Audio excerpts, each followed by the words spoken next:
Season 2, Bab ke-27. Usai salat subuh, Alfian, Darren dan Pak Ustadz kembali ke ruangan di mana Amira berada. Waktu sudah menunjukkan pukul 6 pagi, suasana rumah sakit masih tampak lengang. Hanya terlihat beberapa petugas kebersihan yang sedang menjalankan tugasnya. Ustadz Syam beserta Umi Fatma memutuskan untuk pulang dulu ke pondok, sebab anak-anak di sana tidak ada yang mengurus. Kalau menurutku lakukan tes DNA saja. Tidak usah menunggu persetujuan dari siapapun lagi. Usul Darren yang sedang duduk di ruang tunggu bersama Alfian. Kadang, justru halangan itu datang dari arah tidak terduga. Aku juga berpikiran sama. Kalau begitu aku akan bicara dengan dokter pagi ini. Imbu Alfian setuju dengan usul Darren. Keputusan yang tepat, tidak usah membuang-buang waktu. Bukankah tes DNA juga butuh beberapa hari untuk mengetahui hasilnya? Insya Allah aku masih bisa menunggu. Aku sudah terpisah dari anakku selama 13 tahun. What's new with Vivo Menunggu V40 beberapa Pro? hari saja tidak akan terasa. It features Zeiss Lagi pula, multifocal portrait. aku yakin dia adalah Opens up tiangku. more creativity. Sejak pertama kali melihatnya, aku sudah merasakan sesuatu yang berbeda. Darren menepuk pundak sang sahabat. Semoga hasilnya nanti sesuai dengan harapan kita. Amin. Alfian bersandar sejenak seraya menatap suasana sekitar. Ia lantas bangkit.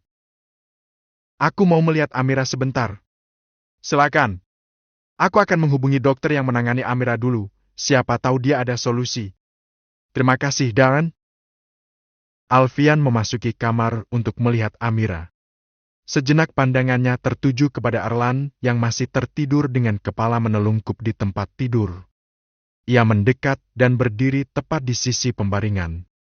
Entah sadar atau tidak, satu tangannya terulur membelai puncak kepala Amira. Pertama kali menyentuh gadis itu hatinya serasa hangat. Meskipun belum ada kepastian bahwa Amira adalah putrinya yang hilang, tetapi naluri Alfian sebagai seorang ayah berkata bahwa di dalam diri Amira mengalir darahnya. Amira adalah bayi mungil yang ia gendong 19 tahun lalu. Bayi mungil yang ia adzankan dengan penuh cinta. Tangisan pertama Bian saat terlahir ke dunia. Bagaimana ia memanggil papa untuk pertama kali, dan bagaimana ia merayu dengan manis saat memiliki sebuah keinginan. Papa nggak kasihan sama Bian? Ucapnya kala itu, dengan tatapan penuh permohonan. Kasihan kenapa anak papa? Bian nggak punya tas baru. Pak, pengen yang ini. Papa nih nggak sayang sama anaknya. Tuduhnya membuat Alfian terkekeh. Ya udah, nanti papa beliin buat Senorita. Gak mau nanti, Bian mau sekarang, papa. Kata Oma Uyut, kalau nanti itu kayak janji partai jadinya. Bibir mungilnya mulai mengerucut. Alfian menyemburkan tawa kala itu. Rayuan manis si kecil Bian selalu mampu membuatnya takluk dan tak kuasa untuk menolak. Semua kenangan itu masih terpatri di hatinya, mengantarkannya pada kerinduan yang begitu dalam. Senoritanya papa, kamu sudah dewasa sekarang, nak. Alfian mengusap ujung matanya yang basah, lalu segera beranjak dari ruangan itu. Darren masih duduk di ruang tunggu dengan memainkan ponselnya. Ia baru mengalihkan perhatian saat Alfian datang dan duduk di sisinya. Bagaimana? Tanya Alfian. Aku sudah menghubungi Dr. Hans, katanya dia akan menyempatkan waktu pagi ini. Oh ya, untuk tes DNA, dia bisa membantu menghubungkan dengan ahlinya. Kalau bisa pagi ini dilakukan What's new pengambilan sampel. with Vivo V40 Pro? Alfian mengangguk. It features Zeiss multifocal Sambil portrait. menunggu, Opens bagaimana kalau kita sarapan di kafe dulu? Boleh. Maaf, sudah membuatmu repot pagi ini. Aku yang seharusnya minta maaf. Sebagai seorang ayah, aku gagal mendidik Erlan. Dia tidak bisa memperlakukan istrinya dengan baik. Tak ada sahutan dari Alfian. By the way, apa yang akan kamu lakukan kalau hasilnya positif? Apa kamu akan mengambil Amira dan memisahkannya dari Erlan? Ada nada keraguan saat Darren mengucapkan kalimat itu. Alfian menghela napas panjang. Aku rasa kamu pasti tahu jawabannya. Ya, aku mengerti. Kalau ada di posisimu, aku akan melakukan hal yang sama. Sambil menunggu kedatangan dokter, Alfian dan Dawn menghabiskan waktu dengan sarapan di sebuah kafe yang menjadi salah satu fasilitas rumah sakit. Setelah sarapan, Alfian baru teringat bahwa ponselnya tidak aktif. Lelaki itu terburu-buru membuka benda pipih tersebut. Benar saja, nama ibu negara memenuhi pemberitahuan pesan masuk dan juga panggilan tidak terjawab. "Kenapa?" tanya Dawn saat melihat Alfian serius memandangi layar ponsel. "Aku lupa menghubungi Aileen. Dia pasti akan marah." Dawn terkekeh. "Sebentar, aku akan menghubunginya dulu." Alfian beranjak sebentar untuk menghubungi sang istri. Suara wanita itu terdengar panik saat menerima panggilan dari suaminya. "Kamu di mana, Mas? Bim Bim bilang kamu pergi sejak semalam, ya?" "Maaf, sayang. Semalam kamu sudah tidur dan aku tidak mau membangunkan kamu," jawabnya pelan. "Kenapa suara kamu serak? Kamu habis nangis, ya?" "Sedikit. Semalam aku bermimpi dan terbawa rasa sedih. Makanya bangun langsung nangis." "Oh ya? Mimpi apa?" "Aku mimpi memeluk Bian. Dalam mimpiku dia pulang ke rumah kita. Rasanya benar-benar seperti nyata, dia memanggilku Mama. Aku memeluk dan tidak mau melepasnya." Alfian mengulas senyum. "Mimpi itu akan segera terwujud karena Bian akan kembali kepada kita. Kamu pasti akan sangat bahagia kalau tahu Bian kita masih ada. Maaf, aku belum bisa memberitahu kamu. Setidaknya aku harus punya bukti kuat kalau Amira memang Bian. Mungkin Bian sedang butuh doa dari mamanya," ucap Alfian.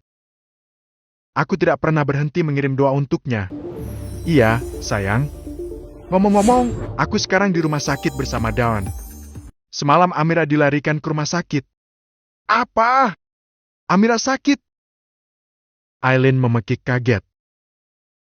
"Iya, kata dokter gejala DBD." "Ya Allah! Apa boleh aku ke sana, Mas?" "Boleh, sayang. Kebetulan Melati juga akan kemari setelah mengurus Zara dan Zain." "Baiklah, aku akan menghubungi Melati. Kita ketemu di rumah sakit saja, ya?" "Iya, Mas." "Kenapa, Ma?" tanya Bray, yang berada di meja makan bersama Boy dan Bim Bim. Aileen meletakkan ponselnya di meja. Ia tampak penuh khawatir. "Amira, kata Papa, semalam dilarikan ke rumah sakit." Boy dan Bray saling lirik satu sama lain. "Semalam Amira memang demam tinggi. Aku ke rumah mereka semalam bersama Siska untuk memeriksanya. Kalau Mama mau ke rumah sakit kita barengan saja. Aku juga mau ke rumah sakit," usul Boy. "Aku ikut ya, Ma?" imbuh Bray. "Bim Bim juga mau ikut. Kamu harus sekolah dulu. Nanti aja kalau mau lihat kakak Amira," ucap sang kakak sulung. Perlahan Amira membuka mata pagi itu. Hal pertama yang hadir dalam pandangannya adalah Erlan yang sedang menatapnya khawatir. Masih dikuasai kantuk, Amira melirik keadaan sekitar. Jarum infus yang menempel di pergelangan tangan kiri membuatnya sadar sedang berada di rumah sakit. "Kamu sudah bangun?" ucap Erlan. "Saya kenapa, Mas? Semalam kamu demam tinggi dan mimisan. Aku bawa kamu ke rumah sakit." "Maaf, saya ngerepotin Mas Erlan." "Tidak," ucap Erlan sembari menggenggam tangannya. "Aku minta maaf. Semua ini salahku. Kamu sampai sakit dan aku tidak tahu." Dalam sekejap bola mata Amira dipenuhi kristal bening, hampir tidak percaya dengan apa yang didengarnya. Ia bahkan mengira sedang bermimpi. Bagaimana tidak, Erlan yang biasanya dingin itu tiba-tiba bersikap baik. Tidak hanya menemani, Erlan juga membantunya ke kamar mandi, lalu menyuapi sarapan.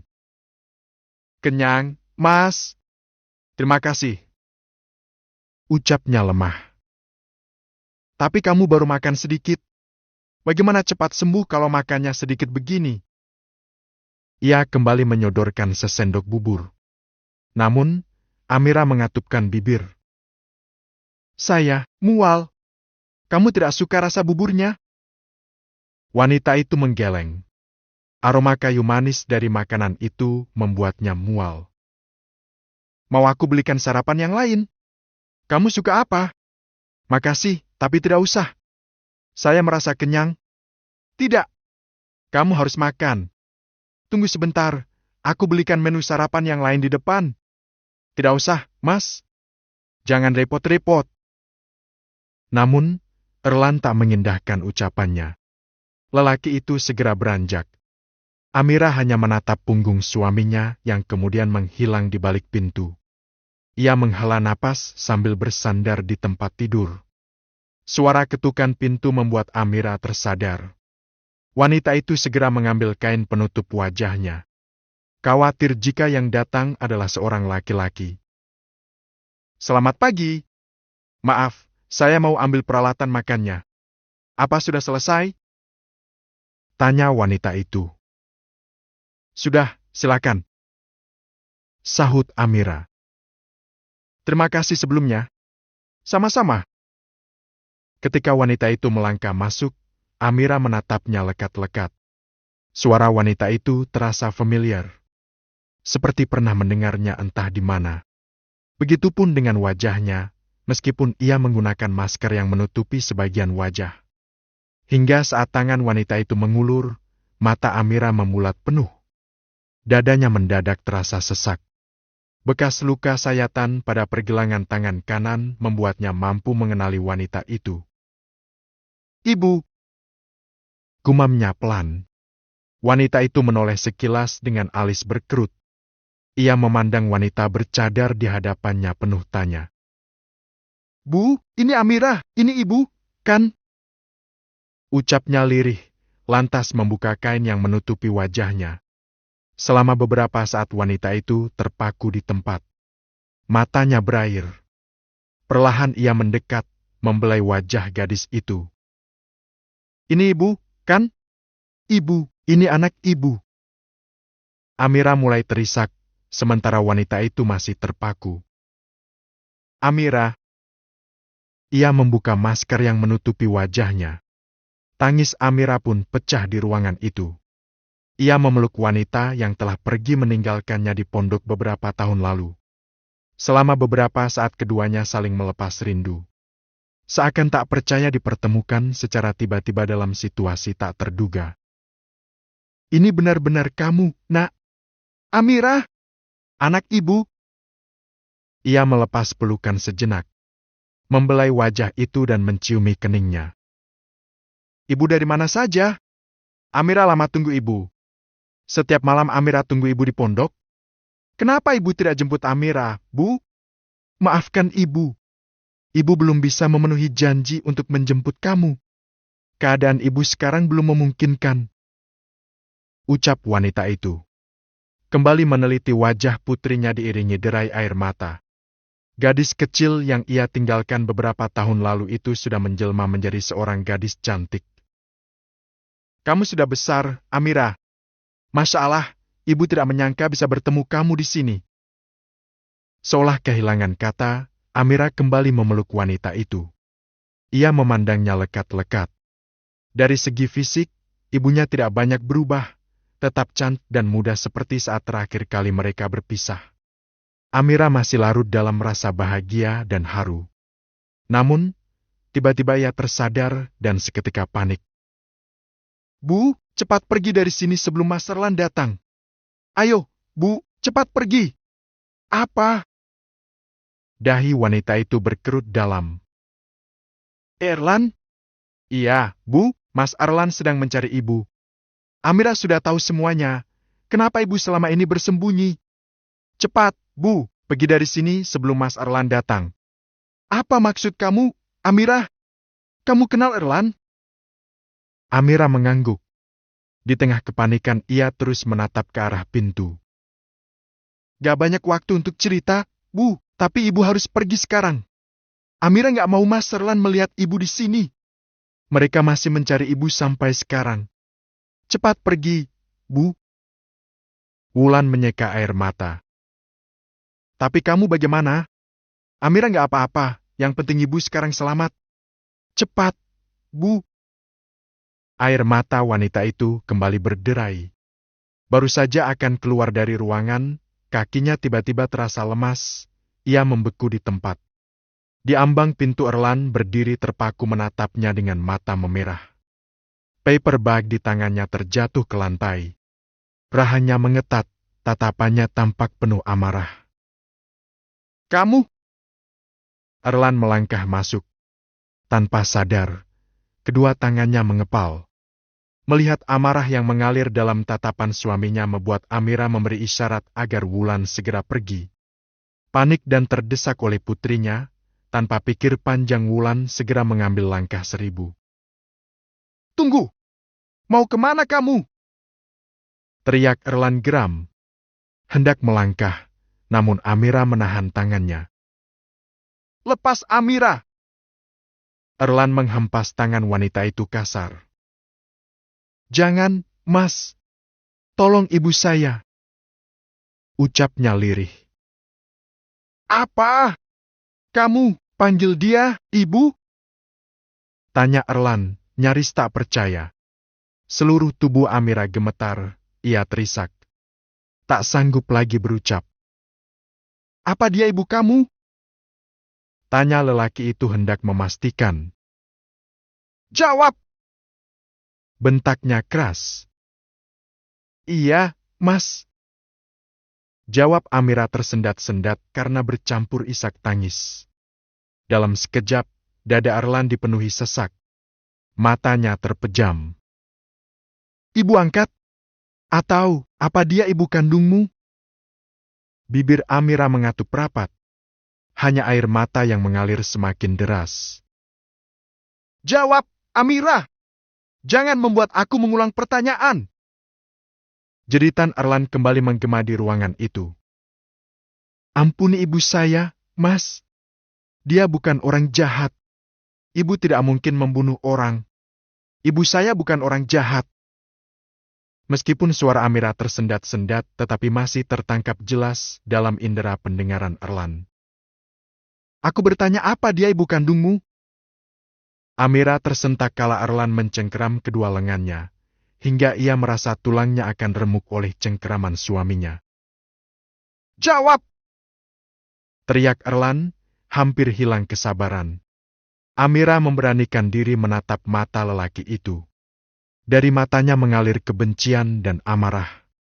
Entah apa yang akan Erlan lakukan jika berhasil menangkap wanita yang ia pikir telah membunuh ayahnya itu. Iya, Mas. Sepasang mata Erlan terpejam bersamaan dengan air mata yang mengalir di pipi. Dalam hitungan detik, cengkeramannya melemah. Namun, detik berikutnya ia mendorong wanita itu. Anak pembunuh! Makinnya penuh amarah. Lihat saja, ibumu pasti akan mendapatkan hukuman setimpal atas perbuatannya. Erlan hendak melangkah untuk mengejar Wulan. Amira bereaksi cepat. Dengan tubuh yang masih lemah, ia beranjak dari tempat tidur hingga jarum infus yang menancap di pergelangan tangannya terlepas. Ia beringsut, memeluk dan menahan kaki suaminya. Tolong jangan, Mas. Pintanya memelas. Tolong jangan sakiti ibu saya. Mas Erlan boleh membalas melalui saya, tapi tolong kasihani ibu saya. Jangan sakiti dia, Mas. Lepaskan! Jangan sentuh aku!